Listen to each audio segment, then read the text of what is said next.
చెప్పండి. నేను పేరుపల్లి గ్రామం కొందరు మండలం మోహన్ రెడ్డి. నేను నా కూతురు ఇద్దరు అమెరికాలో ఉంటారు. చిన్న కూతురు పోయి 13-14 గంటలు అవుతుంది, పెద్ద ఆమె పోయి 15 గంటలు అవుతుంది. చిన్న ఆమెకి ఇద్దరు కొడుకులు. నేను అక్కడే పిక్నిక్ పోయిన అక్కడనే నేను స్కూల్లో సెలవులు అని చెప్పి ఇంటికి తిరుగు ప్రయాణంలో యాక్సిడెంట్ అయింది. నా కూతురు చనిపోయింది. నా కూతురు పెద్ద కొడుకు చనిపోయింది, 6 ఏళ్ళ పిల్లగాడు అరవింద్, కూతురు ప్రగతి, నా కూతురు అత్త సునీత. ముగ్గురు స్పాట్లోనే డెడ్ అయినట్టు నాకు ఇన్ఫర్మేషన్ వచ్చింది. మేము పోవడానికి ప్రయత్నం చేస్తున్నాము, యూఎస్ పోవడానికి టికెట్ బుక్ చేసుకుని ప్రయత్నం చేస్తున్నాము. నా కుటుంబం మొత్తం ఆరిపోయింది.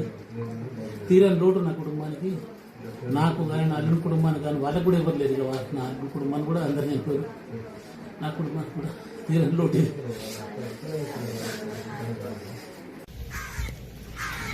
ఇక్కడ